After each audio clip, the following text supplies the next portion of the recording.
Kalau sampai masjid ini berdiri, maka taruhannya leher saya, katanya begitu. Itulah perjuangan. Tapi Bapak dengan sabar menghadapi itu, dan alhamdulillah justru warga di sini sekarang berterima kasih kepada pesantren. Karena kalau tidak berdiri pesantren, tidak berdiri masjid, maka niscaya tanah ini sudah habis digusur.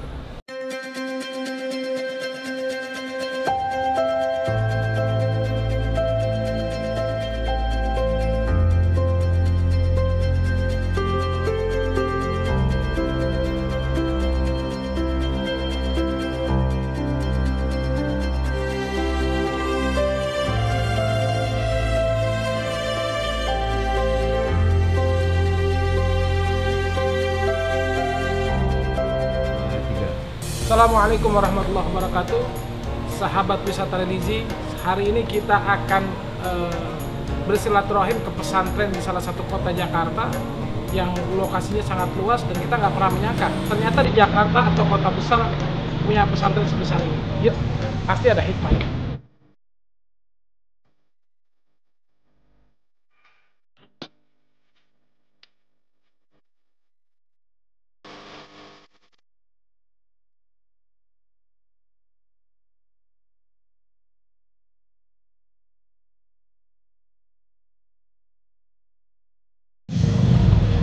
Assalamualaikum, alhamdulillah. Sekarang kita sudah ada di pintu gerbangnya Pondok Pesantren Al-Wasilah yang ada di tengah kota. Tempatnya itu di Kembangan.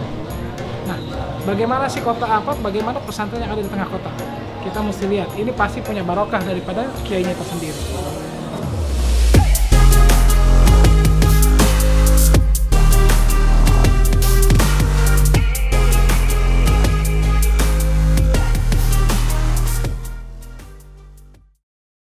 Allahu Akbar,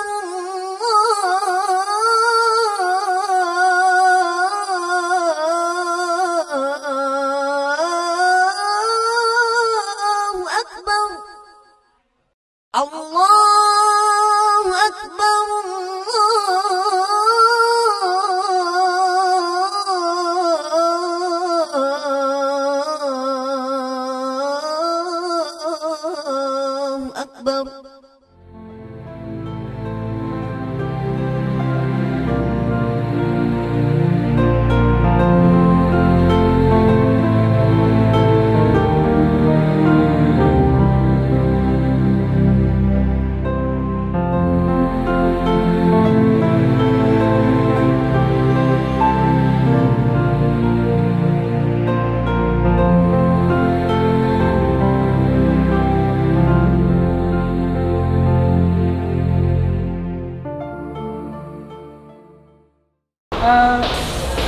Assalamualaikum warahmatullahi wabarakatuh.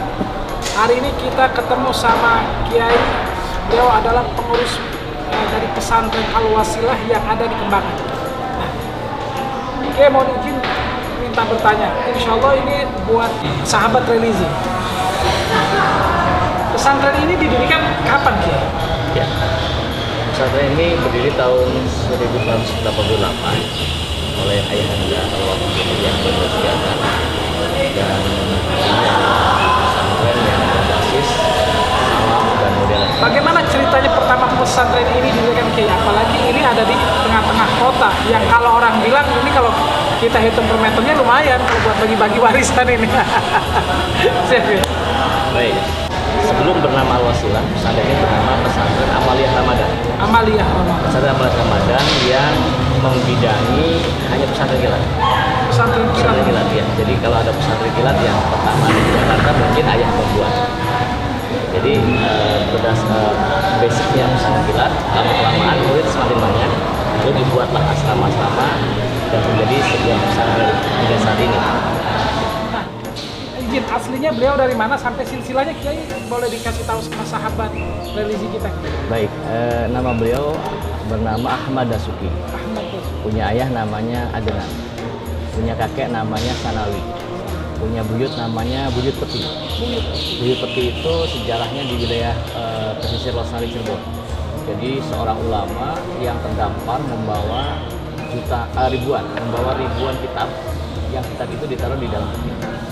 Dan beliau Kiai Ahmad Dasuki itu silsilahnya masih bersambung. Jadi kalau diurutkan, insya Allah terus masih bersambung sampai dengan Pangeran Matangaji dan sampai dengan Syarif Hidayatullah. Dan konon katanya banyak ulama yang datang ke pesantren ini bahwa sangat mustahil bisa mendirikan sebuah pesantren, apalagi di Jakarta, kalau tidak ada nasab yang bersama di sana. Konon seperti itu. Jadi kalau orang yang biasanya yang punya pesantren yang memang masih bertahan, itu memang nasabnya pasti ada ya, Kiai? Betul. Dan ayahanda itu selalu berkata dan mengajarkan kepada anaknya bahwa nasab itu bukan dari atas, tapi nasab dari bawah. Gimana? Nasab itu bukan dari atas, tapi dari bawah. Nah, bagaimana yang di atas akan terangkat, bagaimana yang di bawah membuat sebuah terobosan. Jikalau kita membuat sebuah pesantren besar seperti di Al-Wasilah ini, maka orang akan bertanya, siapa di atasnya?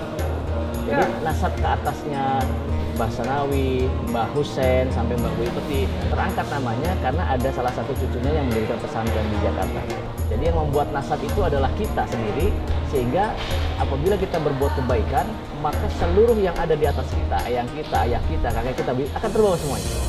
Maka itu yang disebut dengan nasab itu harus kita yang membuat. Nasab itu dari bawah, bukan dari atas.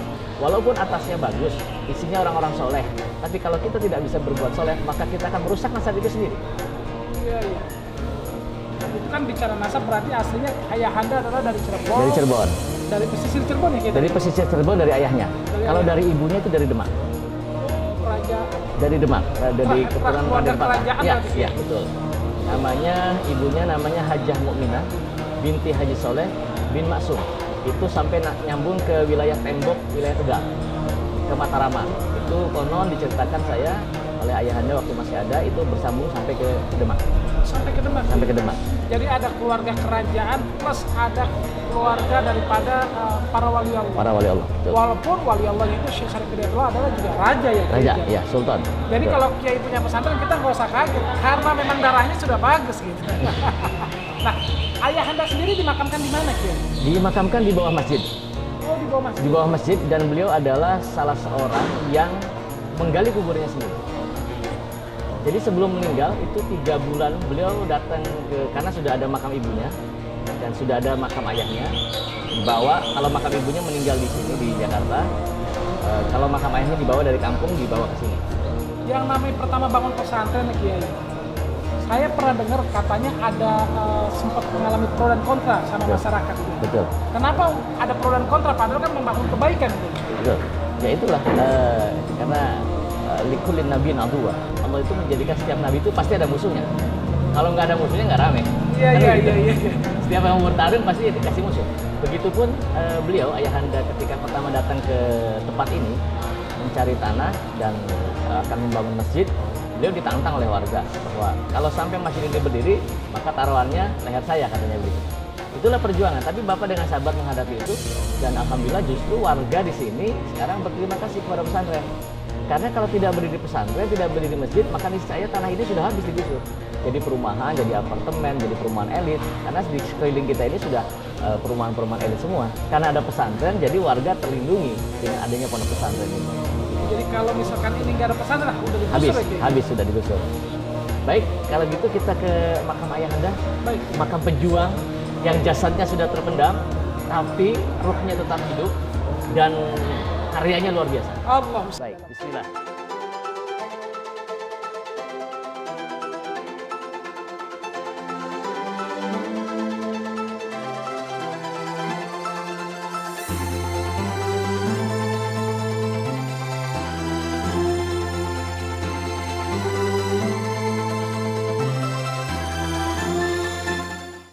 Alhamdulillah sahabat wisata religi, sekarang kita ada di makam ayahanda Kiai Dasuki bin Kiai Haji Adnan.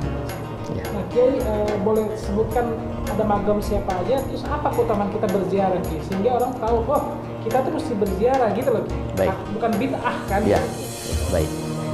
Ada makalah begini, zur syarifan lil karam. Berziarahlah kamu, maka kamu akan jadi manusia mulia. Berziarahlah kamu, maka kamu akan jadi orang yang mulia. Maka orang yang berziarah ke makam para kiai, ke makam para ulama, pejuang-pejuang, sesungguhnya mereka datang dan beliau-beliau yang sudah ada di dalam kubur itu, mereka kan yang meninggal hanya jasad dunianya, tapi rohnya tetap hidup di sisi Allah. dan diberikan jasad yang baru yang tidak memerlukan ruang dan waktu.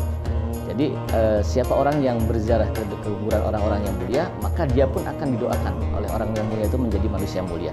Itu izin kayak gitu. Ya. Hadis atau Itu makalah ulama, Makalah. makalah ulama, makalah ulama. oh, Iya, makalah ulama. ini makamnya ada siapa aja Ki? Ya, ini ada makam almarhum Ayahanda Ki Haji Ahmad Sukanan. Beliau pendiri sekaligus sebagai pejuang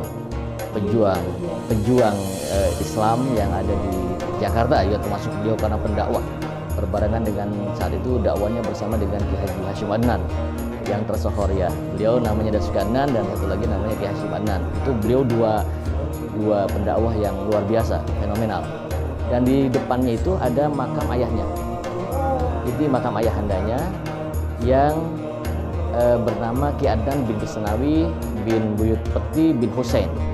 Ini beliau. Nah, di samping kirinya ini makam ibundanya ayahanda. Ibundanya. Ini yang dikosongkan, ini dispesialkan untuk ibu saya. Jadi pesan almarhum wasiatnya, kenapa ini kosong? Karena ini dipesan oleh beliau. Sebelum meninggal, beliau sudah menggali kuburannya. Sebelum meninggal, beliau sudah menggali kuburan sendiri. Jadi kalau pas meninggal udah tahu tuh Ki? Sudah tahu bagaimana cara memasukkan beliau ke liang lahat. Yang benar bukan dengan cara dilempar begini, tapi dimasukkan dari selatan ke utara. Dari selatan ke utara, turun. Jadi turun begini. Bukan begitu. Jadi kalau kita mengagomi bukan begini gitu? Bukan. Tapi dari sini Tapi dari selatan ke utara, masuk kepalanya dulu, masuk terus sampai ke bawah. Itu yang diajarkan oleh beliau, karena beliau diajarkan juga oleh ayahnya dan mbah-mbahnya seperti itu. Gitu. Jadi Gus ini ayahnya namanya Ki Adnan, itu ibunya namanya Haja Mukminah binti Haji Soleh. Di depan sana ada kakanda Haji Taufik ya. Jadi ini khusus makam makbarah keluarga. Dan wasiat beliau adalah nanti ibumu itu kepalanya ada di kaki saya. Jadi hidupnya romantis itu. Betul, Hidupnya bersama, mati pun ingin bersama. betul. Ini Ja- benar. Jadi ini ayahanda, nanti beliau bilang nanti anak-anak laki-laki semua berjajar di sini. Khusus laki-laki. Jalur perempuan itu jalur perempuan sudah ada cucu perempuan. Jadi jalur perempuan, jalur sendiri, laki-laki jalurnya sendiri. Tidak boleh berdamping-dampingan. Itu pesan beliau seperti itu. Jadi walau selain punya rumah di dunia, Betul. tapi sudah mempersiapkan rumah untuk di akhirat. Betul. Dan beliau adalah orang yang sangat ikhlas dalam berdakwah. Beliau itu 40 hari sebelum meninggal berkata, ada tamu kawan-kawan lamanya datang, dan beliau sambil senyum, dalam kondisi sakit itu senyum, bahwa aku sudah dibangunkan oleh Allah istana di surga. Dan beliau menunjuk ke atas sambil tertawa. 40 hari kemudian beliau wafat. Inilah yang dimaksud man banal masjidah banallahu lahu baitan fil jannah. Siapa orang yang di dalam hidupnya membantu masjid, apalagi sampai membangun masjid, membangun sebuah lembaga pendidikan, maka dia akan dibangunkan istana oleh Allah di dalam surga. Itu hadis Nabi, hadisnya sahih. Mungkin nggak sih kalau kita berziarah itu bid'ah atau syirik Ya, gitu kan, sehingga kita tahu oh kita mesti ziarah. ya. Kasih kita pengetahuan itu aja Ki, satu itu. Baik, ziarah itu sebagai bentuk kesolehan seorang anak. Bahwa kita itu tidak boleh melupakan jasa orang tua. Beliau dulu hidup, kita dididik oleh beliau. Sekarang beliau meninggal dunia, maka kewajiban kami sebagai anak dan murid ya, anak beliau, maka kewajiban kami bukan hanya berbakti ketika beliau masih hidup. Tapi beliau sudah meninggal dunia pun saya harus tetap berbakti kepada beliau dengan cara datang berziarah kubur, doakan. Jangan pernah lupakan jasa beliau. Tanpa jasa beliau, kita nggak mungkin bisa seperti ini. Ada keistimewaan apa kita sehingga kita berziarah ke makam ayahanda Ki? Apakah ayahanda pemakosan siapa yang berziarah ke tempat saya ini gitu? Ya, ayahanda sebelum meninggal itu masih jauh lah dari meninggal itu, beliau selalu berkata, contoh saya selalu datang ke kuburan ayahmu, ke kuburan ayah saya, ke kuburan kakekmu. Maka beliau berkata, siapa orang yang sering datang ke ziarah ke kuburanku, ngurusin kuburanku, maka dia hidupnya akan diurus oleh Allah. Allah. Siapa datang mengurusi kuburku Maka hidupnya akan diurus oleh Allah. Baik, kita baca doa dulu. Saya Ki. Bismillahirrahmanirrahim. Lakhadatna bismillah Rasulullah sallallahu alaihi wasallam. Sultan Ki Haji Ahmad Dasfi bin Ki Haji Adnan. Ki Haji Adnan bin Ki Haji Sanawi Haji Amin. Ini Muhammad Taufik. Alladzina yukbaruna fi hadal.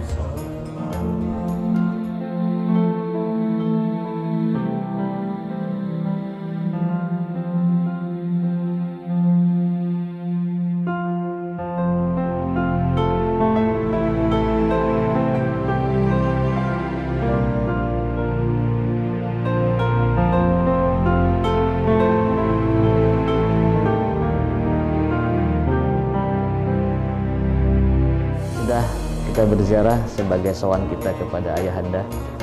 Sekali lagi saya katakan, walaupun jasadnya sudah terpendam, tapi rohnya tetap hidup dan karyanya masih abadi. Insya Allah luar biasa, dan setiap santri yang sholat, setiap santri yang membaca itu transferan pahalanya terus bersambung kepada beliau dan keluarga yang dimakamkan di sini. Karena salah satu amalan yang tidak terputus adalah ilmu yang manfaat. Ilmu yang manfaat itu tidak akan terputus. Baik, kita ke masjid untuk melihat tempat. Ya. Ada juga yang sudah papan lisan. Iya. Misalkan seperti ini. Iya. Hukumnya seperti apa diperbolehkan atau tidak? Boleh. Boleh.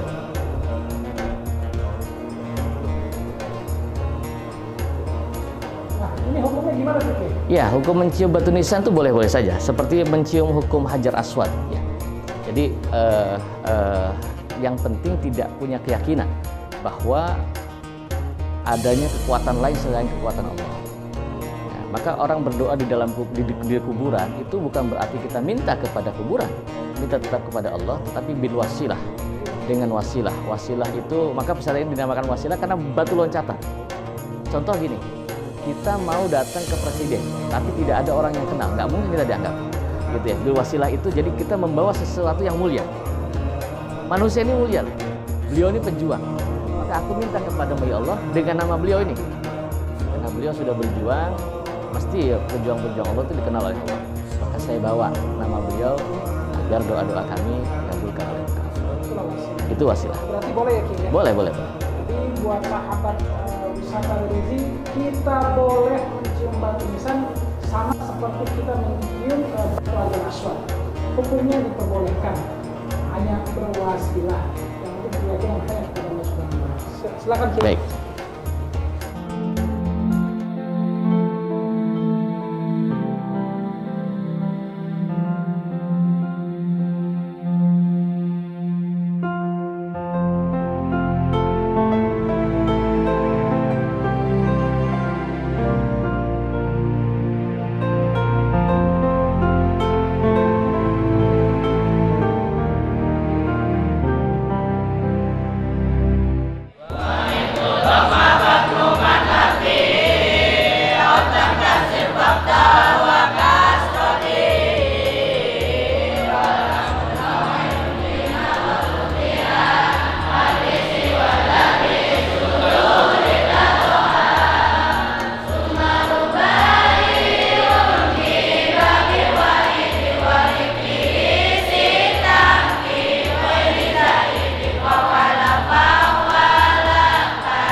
pesantren masih bisa tetap eksis di tengah-tengah kota gitu. Ya, itu yang kita jadikan pedoman adalah bahwa menggunakan pesantren boarding ya, namanya pesantren itu boarding school ya, artinya mereka tidak bercampur dengan masyarakat luar, mereka tidak boleh pulang ke rumah kecuali ada hal-hal yang sangat darurat ya. Jadi mereka terhindar dari bahaya-bahaya komunikasi, bahaya-bahaya pergaulan bebas, sehingga itulah yang membuat daripada wali santri ini tetap mempertahankan anaknya untuk hidup di pesantren. Dan sekarang ini pesantren menjadi murid. Murid itu sesuatu hal yang dicari memang. Sesuatu hal yang dicari. Karena dianggap pesantren ini adalah satu lembaga yang sukses dalam mendidik anak-anaknya. Karena lulusan pesantren udah pasti bisa jadi imam masjid. Lulusan pesantren udah pasti bisa jadi masjid, bisa tahlil, bisa minta marhaban, itu yang terpenting. Dan di masyarakat tidak ditanya, kamu matematikanya berapa nilainya.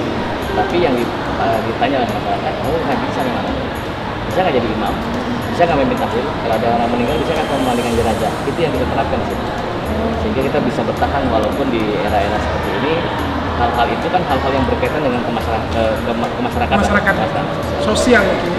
Nah, kalau di pondok ini tersendiri, santrinya rata-rata dari mana?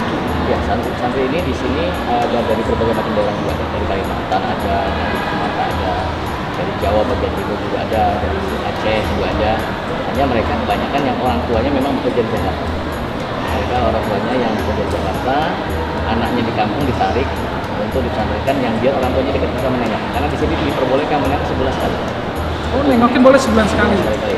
Liburnya kapan Bang gitu? Liburnya itu setiap 6 bulan. Terus setiap Satu bulan. semester kita adakan libur untuk tes tetap mereka. Tetap dia dari Liburnya berapa hari? liburnya maksimal kita paling lama 10 hari. 10 hari paling lama.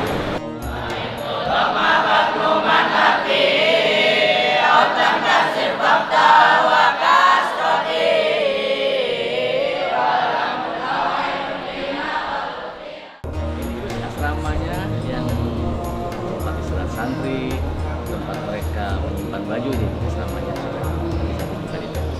Asrama laki dan perempuan. Asrama laki di sebelah sini, yang perempuan nanti di dalam kita akan tunjukkan juga. Kalau yang perempuan kita nggak usah ikut Ki. Yang laki aja cukup. Nah, kalau dari asramanya terus lokasi letaknya ada di Jakarta, kira-kira butuh berapa sih Ki kita untuk pesantren? Kayaknya sih mahal nih Ki. Menurut saya sih mahal karena di Jakarta Ki.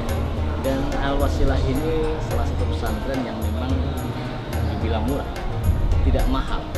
Uang masuknya hanya 7,5 juta sampai 8 juta paling mahal. 7 juta sampai 8 Sampai juta. 8 juta. Kalah masuk TK ya. Iya. Itu sudah dapat lemari, sudah dapat baju seragam, sudah dapat training, sudah dapat kitab untuk pembelajaran dunia, dan sudah dapat LKS untuk pembelajaran sekolah rumah. Itu sudah include.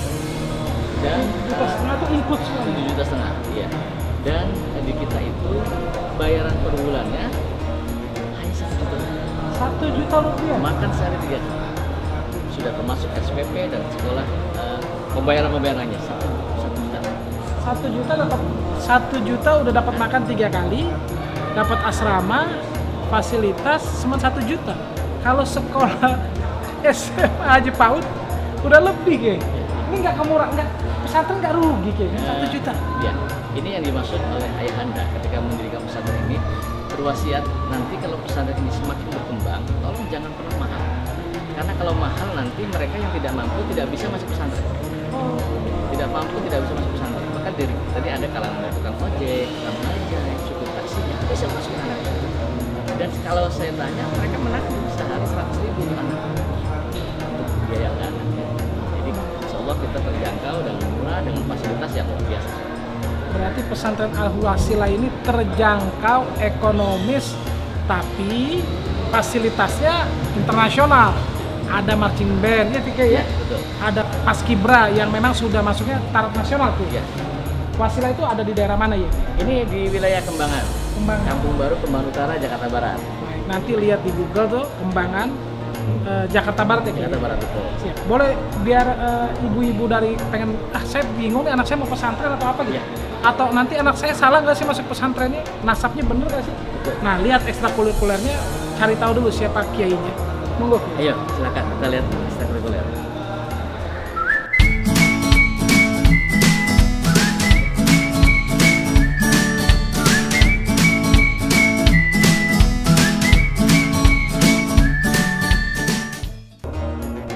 Ini Gus, pasukan pengibar bendera. Oh, ini pasukan bener-bener. Betul. Kiai, aktivitas bela ini nggak mengganggu pesantren atau tidak Ki? Oh tidak, Tidak itu. tidak mengganggu pesantren. Inilah salah satu kegiatan ekstrakurikuler. Jadi santri tidak hanya bisa membaca kitab kuning atau paham tentang agama, tapi juga dibekali dengan ekstrakurikuler, baik paskibra, marching band dan lain-lain. Jadi mereka yang punya potensi atau hobi itu bisa diangkat hobi dan potensinya. Prestasinya apa aja Ki yang paskibraka? Paskibraka ini alhamdulillah sudah lomba juara dari mulai kecamatan, tingkat wali kota sampai DKTKI. Sudah pernah diikuti semua. Tadi saya lihat di dalam rumah juga banyak tokoh nasional yang pernah datang. Contohnya siapa Ki? Iya. Dari kementerian datang ke sini. Juga dari wali kota, gubernur. Kalau Presiden Republik Indonesia Ki? Pernah. Siapa tuh Ki? Pernah. Pak Harto. Wah, Pak Harto. Kalau Pak Harto yang kemarin berarti itu sudah menjadi perhatian pemerintah. Betul. Dalam Dan rangka apa beliau? dalam rangka beliau itu karena alhamdulillah ya, Al-Wasilah ini juga sedekah beliau. Sedekah beliau dari ayahanda yang ketika kenal dengan Pak Harto, bahkan ayahanda itu dicap sebagai Kiai Cendana saat itu. Kiai Cendana. Cendana. Cendana. Dan karena ayahanda ini selain basic seorang tokoh agama dan pendakwah, beliau juga sebagai pakar di ilmu hikmah, ilmu pengobatan. Ilmu pengobatan.